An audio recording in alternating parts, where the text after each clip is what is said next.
let's do a quick one before we come back to issues. So, I just want to get a clear sense of the budget, and of all the articles I've seen, one has been put together by a group called Synergy. Their budget review is pretty cool. They've highlighted about 5 key points.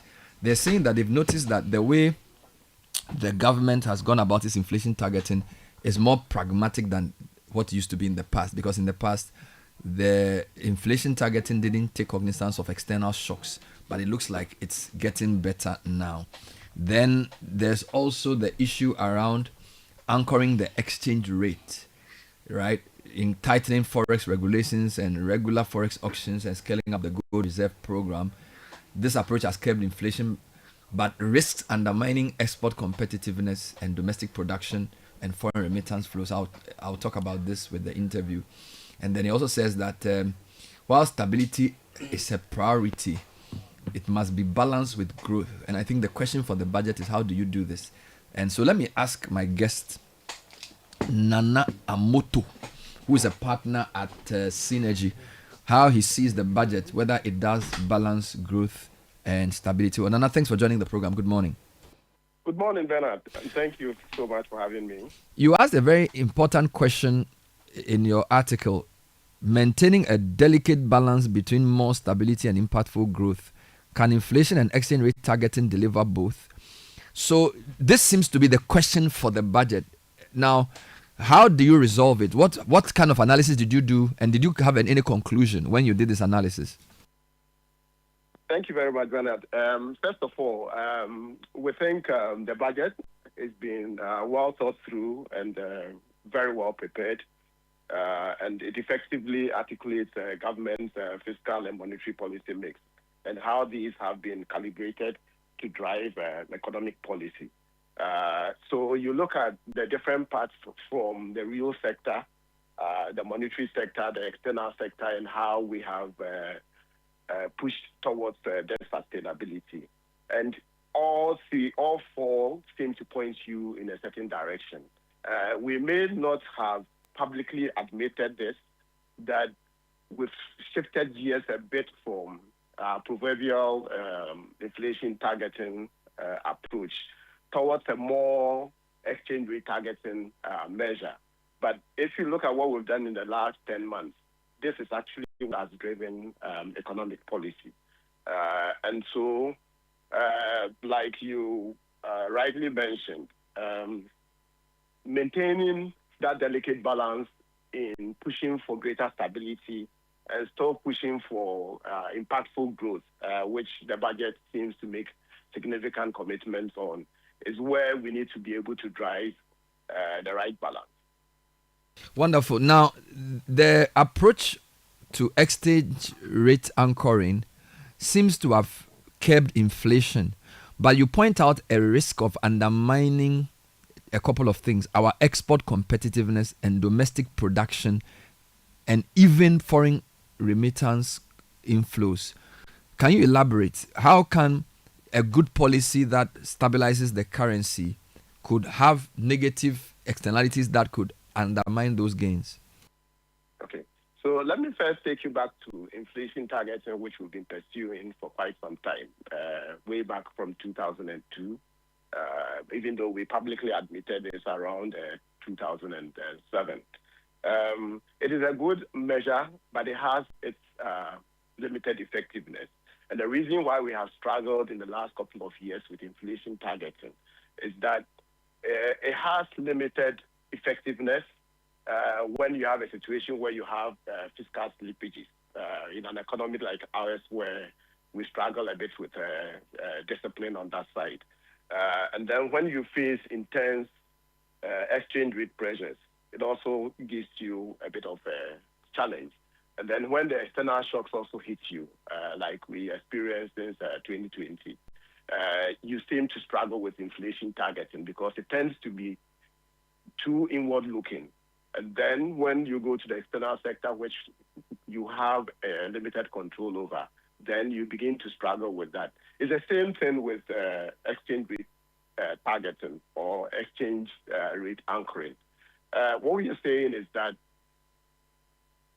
because the cedi is appreciating, you tend to find out that our exports become more expensive um, for our external market. So what that does is that we tend to then turn to imports because you need a few more cities now to be able to bring in a lot more. And when that happens, you are effectively killing local industry, and then you are stifling job creation. These are the threats you face when you push extremely towards exchange rate targeting. It has its short-term benefits, which are effectively most of what we are seeing. Inflation has dropped towards 8%. Interest rates have moved down a year ago from about over 30% towards 24%. It's commendable. You have your treasury bill rates moving from over 20-25% towards single digits. In the short term, you see all these happening. But if you push too much towards moving your fiscal policy and monetary policy using exchange rate anchoring, in the long run, you are going to kill your local industry. But isn't it the other way around, that if your city was buying dollars at 16 and now you are buying it at 10, temporarily it will make exports less competitive, so people will be more likely to import. But if you keep it at 10 for the next 3 years, the market will normalize and rally around the 10. So should we not look at it more from the challenge it poses for exporters and producers should rather be seen as temporary, and that if the currency is maintained between the 10 to 12 band, then the market will realize that for Ghana this is the cost of the dollar, and therefore in the long run it's actually better, instead of rather saying that in the short term we benefit and long term we suffer. I feel like we need to rather flip it. Don't you think so? So what's happening is that that's on the assumption that you build a foundation where your local industry can take advantage of this in the long run. But if you have not built structures to take advantage of this in the long run, when you have been able to predict and maintain the stability over the long run where businesses can plan and fully take advantage of this, then you have issues. So you have an economy which struggles to deal with its energy sector. Its financial sector is lending more to government than the private sector. And then you have your agricultural sector struggling because you are overexposed to a cocoa sector which you hardly control and benefit from. And that's the reason why we believe that it's commendable that the budget recognizes that we have these undercurrents, and that if we are able to deal effectively with these three things on a long-term basis, we can benefit from the short-term structural corrections that we are getting from the exchange stability. Yes, because again, if I'm a producer, in the past I used to suffer from imported inflation because the currency was very weak. So if the currency gets stronger, then I don't bring in that imported inflation anymore. The cost of my inputs, for example, maybe I have a factory, I produce cement and I buy clinker. If I paid 16 cedis for $1 for clinker, now I'm paying 10. So it makes my cost of production cheaper. So is it not more the local companies having a more long-term view of a stronger currency and therefore planning to benefit from it? Because I don't see how 16 cedis to the dollar is good for a producer in Ghana, because most of his inputs are imported. So a stronger cedi even should help the local producer, particularly those who depend on imported inputs. Correct? That's very true. Again, let me repeat again that it is on the assumption that you have a local economy that is solid enough to take advantage of all the benefits your exchange stability is giving you. But like I said, if that economy struggles with your energy sector, that cannot plan long term. If you have an economy that struggles to take money from the financial sector, then you have an issue with that. So yes, you may be importing stuff at a cheaper cost, but then that's not what effectively drives the cost of business. So it is important that we fix what allows us to be able to gain a stronger hold of our local production beyond what we are importing from the external market, which is cheaper. Your energy cost is still high. You have all the inefficiencies being thrown at you. So even though your raw materials are coming in cheaper, it is offset by Okay, the cost of the energy. doing business. Let's talk about Exactly. energy as an example of cost of doing business.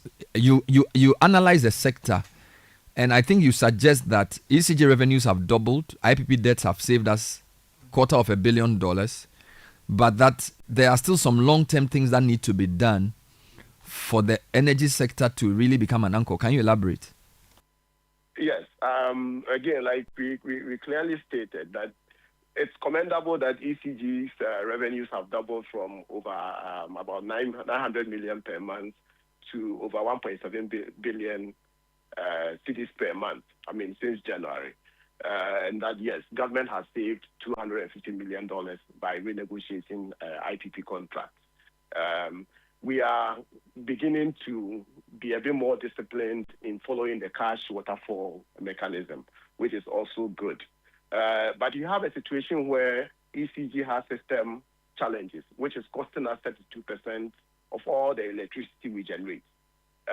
What's happening is that it means that people who are buying electricity are paying 32% more to cover ECG's inefficiencies.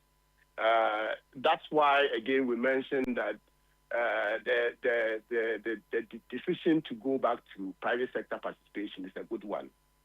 But of course, history has told us that just making that decision is not enough. But then that mechanism has to be given full independence to work effectively, and the market forces need to drive that process. You also made some points about cocoa as an anchor sector, and I think you were suggesting that if we really want the cocoa sector to become a plus and not a minus, the issue of cocoa processing must become a national priority. Can you elaborate? Okay. So Ghana produces more than 30% of the raw material for that industry. The global value of the cocoa value chain is over $120 billion. Ghana, per the budget, earns about $2.5 billion from that industry. That's just 2% of what the cocoa market generates. You control 30% of what it takes to create that value, but then you earn only 2% of it. If you look at the private cocoa processors, they are making a lot of money. It's the reason why we are surprised that CPC that operates within that same segment has been ignored. We believe that CPC, or cocoa processing company, is a cash cow. It's just fraught with inefficiencies that need to be dealt with, and that if we are able to turn a bit of our attention there, retool it and revamp it, we think we can move that 2%. Even if you're able to move it to 10%, it means that we are getting $10 billion from just cocoa processing, which is quite significant. And we, of course, not have to go to the IMF to disburse something less than $3 billion over a 4 or 5 year period. So clearly, some work needs to be done on the cocoa side. Let's wrap up with your key recommendations. So, in your view, what must happen for this budget to deliver on its promise? One, we need to sustain the discipline. We've seen the benefits of the discipline. Inflation is 8%. Your interest rates have dropped. We've seen some more stability. Fiscal discipline is a must, and we need to continue to push it. It's also important that in order not to stifle growth with this discipline, we actively invest in strategic sectors. And there's a reason why we think that if we are able to push the big push by investing in infrastructure, we create the environment for businesses to take advantage. If we are building more roads, we expand our production base. And then if we fix our energy sector, we fix our cocoa sector, and we are able to fix our financial sector, that allows us to crowd in the private sector. Then on a more sustained basis, we believe that on a long-term basis, these inflation and exchange rate anchoring policies will work for the country. Thank you very much for talking to us on the City Breakfast Show. We've been speaking to Nana Amoto Mensah, co-founder and executive director of Synergy, who have a fantastic article they've done on the budget. And Kakra, I think they've summarized it beautifully. They have 7 key areas. They are basically saying inflation targeting has been modified. They shifted to exchange rate anchoring, which seems to be working, but it's affecting export competitiveness and domestic production. They've spoken about stability having become a priority over growth due to economic hardships and the need to deal with that. They've spoken about what needs to happen to the cocoa sector, what needs to happen to the energy sector. They also spoke about the financial sector. I didn't discuss that, but they said that Ghana's financial sector has improved. They mentioned the injection of 1.9 billion cedis into NIB and the 401 million into Women's Development Bank as commendable by requiring institutional reform for efficiency. And then they basically say we need a balanced mix of policies of prudent fiscal management and growth-oriented spending. And I think a lot of people are enamored by the big push and what it means for job creation, the fact that more roads are going to be built. There also needs to be money spent on agric and the health and energy sectors to bring real development. So I think it was a really good article. Now, I want you to bring smuggling in because local producers are suffering from two ends. Yeah. A stronger currency makes imports cheaper. So it makes exports more expensive. So if I'm producing something like rice, the people bringing rice imports, it's easier for them to import more if the currency is, because they use cedis to buy the rice in dollars. So local production is going to suffer already on the basis of the currency appreciation. Exports are also suffering. Now, if local production is already suffering, and I'm talking about people who are officially importing through the ports, if that's not bad enough for local production, smuggling is probably going to kill the local producers. So Mr. Awuni has written a long letter to the Minister of Finance. I don't know if you can take me through the highlights. Okay, so the letter is dated 17th November 2025, addressed to the Commissioner General, Ghana Revenue Authority, GRA. And it reads, this is the title, Smugglers Intensify Their Activities as They Take Over the Rice and Sugar Markets in Ghana Now. The Food and Beverages Association of Ghana, FABAG, wishes to once again draw the urgent attention of the government, the Ghana Revenue Authority, GRA, and the Ministry of Trade and Industry to the alarming rise in smuggling activities that have virtually taken over the rice and sugar markets in Ghana. Over the past several months, legitimate importers and distributors of locally produced rice have literally been pushed to the brink as massive volumes of smuggled rice and sugar flood the Ghanaian market through unapproved routes and borders, especially at critical entry points such as Aflao and Elubu. This illicit activity, largely unchecked by government authorities, has not only crippled fair competition, but also deprived the state of millions of cedis in import duties and taxes. Indeed, for years, FABAG and other business groups have sounded the alarm, providing evidence, issuing warnings, and calling for decisive action. Regrettably, response has been hampered by bureaucratic delays and excuses. As a result, smuggling has reached unprecedented levels, inflicting severe losses on honest Ghanaian enterprises. Who benefits from this negligence? While legitimate businesses pay their taxes, adhere to regulations, and create employment, they now bear the brunt of unfair competition from illegal traders. The primary driver of smuggling is the significant duty differential between Ghana and its neighboring countries. This disparity offers strong incentives for traders to evade official channels and exploit cheaper duties abroad. Addressing this issue requires urgent and concrete action. 1.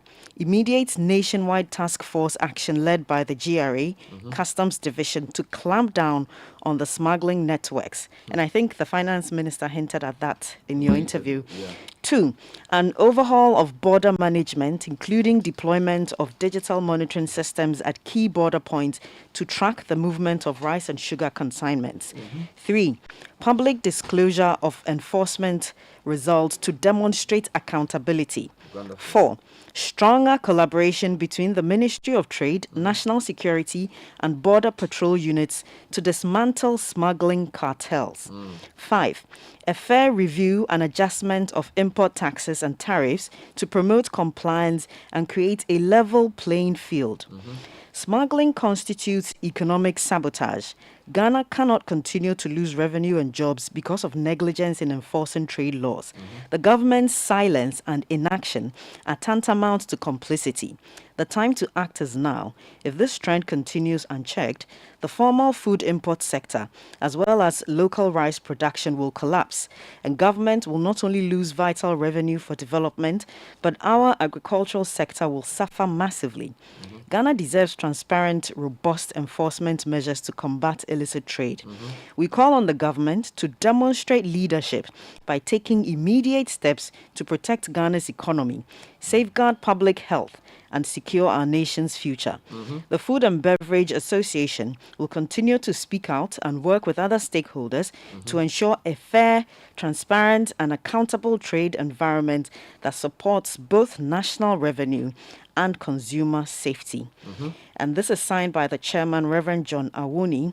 In copy, the Ministers of Finance and Trade and Industry, as well as the National Security Coordinator and the media. So why does the government seem to be exhibiting some inertia in dealing with the smuggling problem? Now, you cannot grow an economy where local production is not competitive. And I think we've made this very simple for people to understand. Your steep appreciation of the local currency has affected the competitiveness of locally produced goods. All right. And we just use the chicken and the rice as an example. If somebody can bring in imported chicken at a very low price, you can be eating 5-year-old chicken, and fresh Ghana chicken is more expensive because the cost of production is not subsidized by the government. If I'm a chicken farmer in Doma, I need soya mixed with yellow corn and blended and sometimes imported for me to feed my chickens. I need day-old chicks, which regrettably we also import. All right. So what's funny is that even though the city has appreciated, its effect on the final cost of imported chicken is much stronger than its effect on the input I use. So I interviewed the poultry farmer in Bono last week. He said, people are, and the appreciation of the currency is not just against the CD, the dollar, it's also against the CFA. So he says, you know, if you go to Bono region, the Doma area, which leads to Cote d'Ivoire, that same belt in Cote d'Ivoire also produces chicken. He says a lot of people are bringing in cheaper eggs from Ivory Coast because the currency has appreciated. It's much easier to buy eggs from Ivory Coast than it is to produce it in Ghana. And our producers haven't learned how to produce at a low cost. So your domestic, and by the way, every economy... come in there. Yes, go ahead. When you say they haven't learned to produce at a low cost, that's a bit difficult because the reality is that the cost build up is high. If you take each individual cost item, it's high from utility, and then there's also the cost of doing business. You have regulatory fees and charges that come with it. That over the years has also been difficult for local. So let me agree with you and qualify what I've said. So they've not had the support to produce cheaper because in some markets the government subsidizes in a very meaningful way the poultry feed, or in the case of crops, the fertilizer, or even by buying. In other markets as well, the farmers are larger. So let me give you an example. If you are doing 3 acres of yam versus somebody doing 3,000 hectares, the economies of scale of producing 3,000 hectares means that they can sell their first 1,000 tubers of yam for next to nothing and still make their money. You, the guy on 3 acres, is producing just 1,000. So the nature of our smallholder farmers makes it difficult for them to benefit from, it's called economies of scale. So that's one, in addition to lack of government support. And then the issue of the exchange rate differential. So if you have a subsidized farmer in Cote d'Ivoire who's much larger, and it's cheaper, the CFA has lost ground to the city, so it's cheaper to buy 2,000 egg crates from Ivory Coast. Now, if they were going through official channels, the Ghanaians could still compete. So now this is where Fabak comes. Fabak says, beyond the fact that we are already suffering, now you are smuggling the thing. Yeah. Because one way of protecting the local market is using a tariff barrier.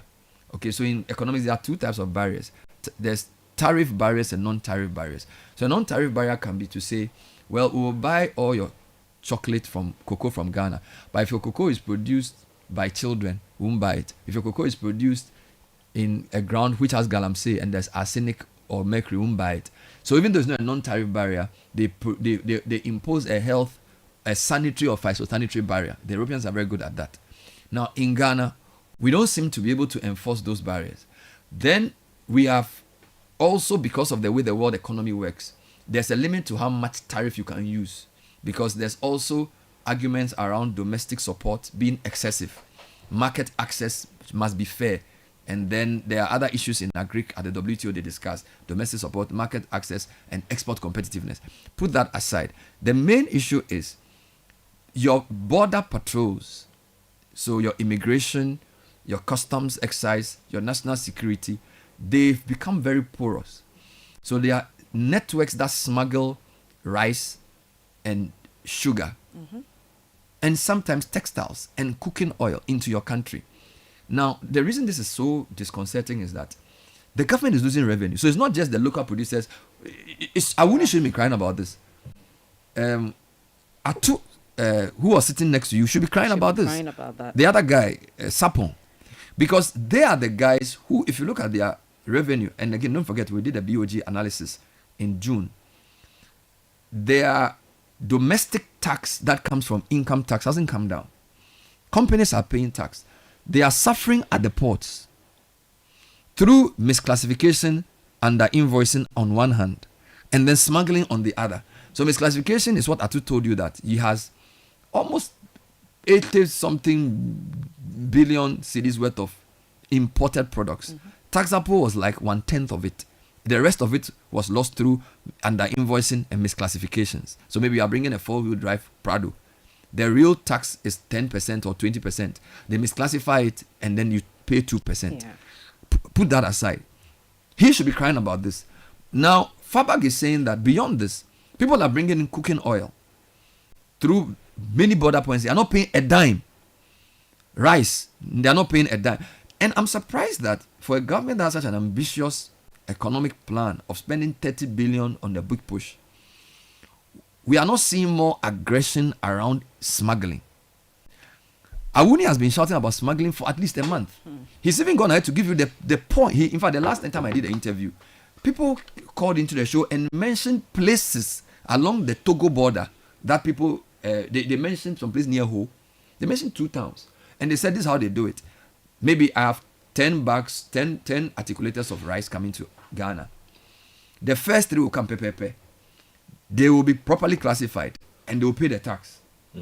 Then the documents I have for the first 3, I'll give it to my guy in Togo to use to cover the next 3.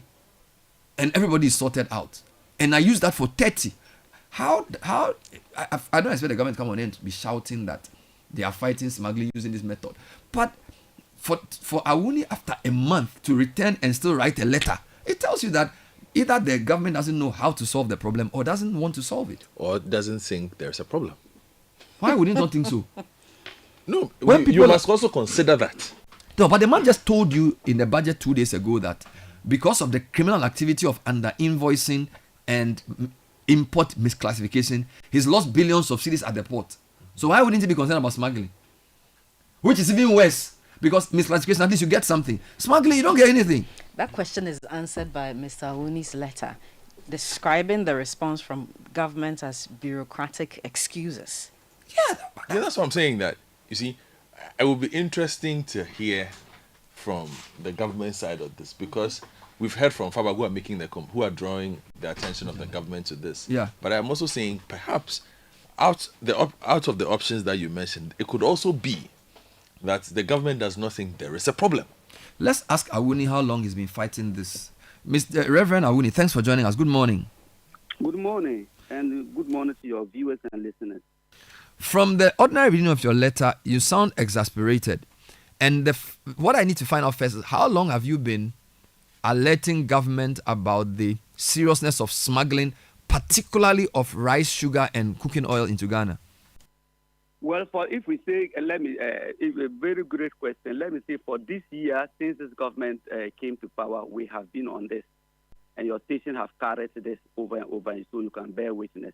But for previous governments, I have been on this for over 20 years on this smuggling thing, because smuggling is thriving so much in this country, and we know exactly what we're talking about. In fact, recently, I was speaking to a security official, and the security official bore witness to the fact that, yes, they are also aware about that. People took contracts for school feeding, and indeed, they even went to Togo and then took some of the goods and then came and then supplied. Instead of them buying local maize or local rice and all that, they feel that when they cross border and buy and come in, they'll be able to make a lot more profit. So smuggling is an age-old problem, and I have been on this beat in addition to you, to your station and all other stations on this. So it's an age-old problem. But since this government came to power, I have done that. I have sent them pictures, evidences of what is happening, trucks that are loaded with goods on the way to Ghana. We've done that and all that. But it appears that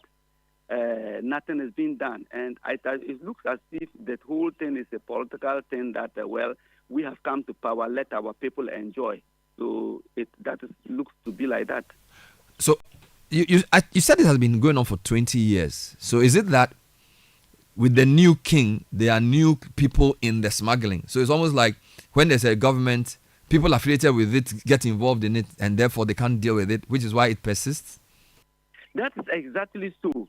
That is exactly. Anytime there is a new government, then the people say, people have come into power, so let us make. But I know I have talked with some of them, said, well, even some of them even make offers to help. If you want to smuggle, we can do it and all that. So this is a reality, and this appears to be a very political thing. And I said it earlier, I think the last week or 2 weeks somewhere, that anytime the MPP is in power, it is the Kumasi people that tend to jubilate and go through, bring goods in from Lubo. Anytime NDC is in power, it is the flour. Now the flour border is in bricks business with smugglers. They are bringing in and all that.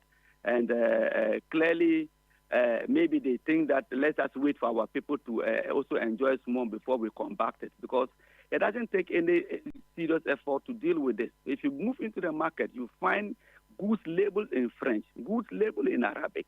Ghana labeling requirement standards is English.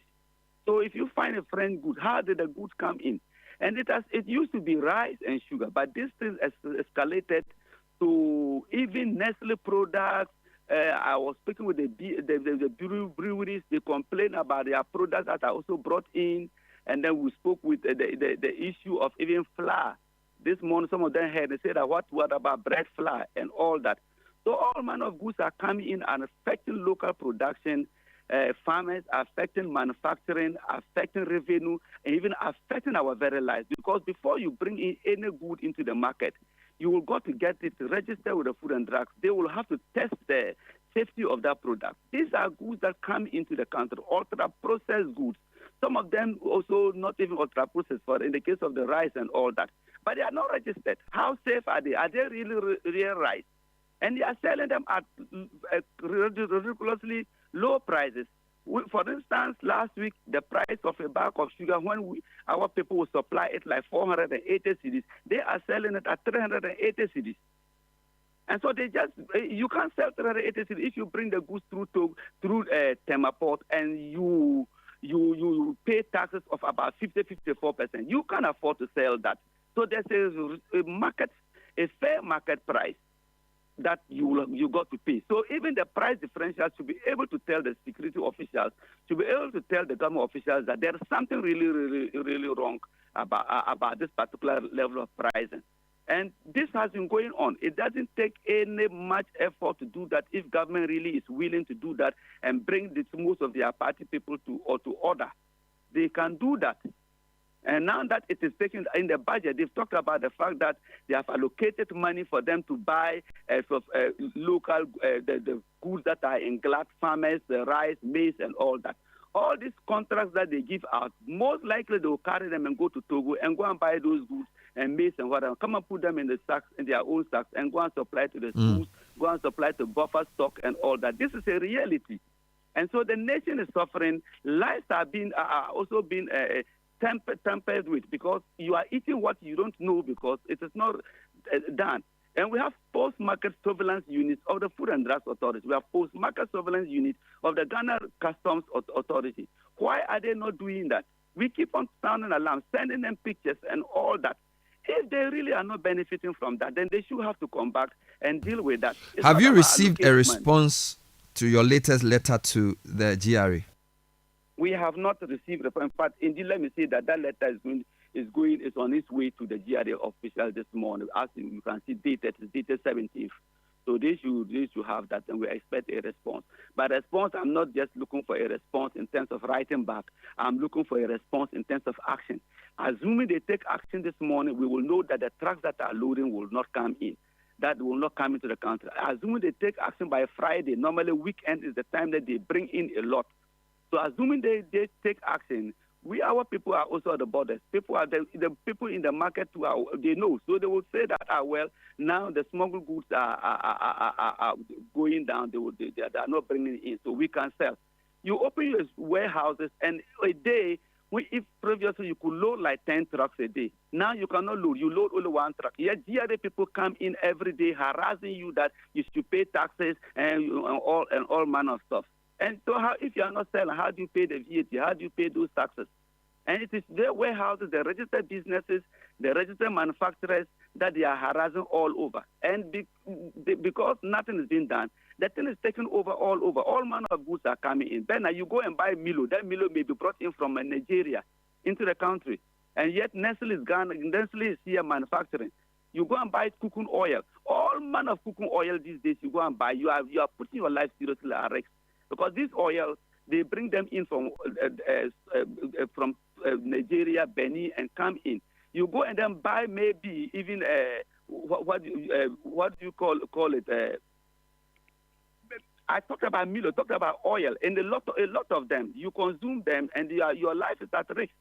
So these are things that are not certified at all. So we are talking about life. Aside Galamsey issues affecting our food products, these illicit products are not certified. All right. They are not certified. We'll keep the aluta on. Thank you, John Awuni, for talking to us. He's the president of FABAC, complaining about the increase in smuggling. Letter written to GRA boss. We'll take a short break. When we come back, there's more.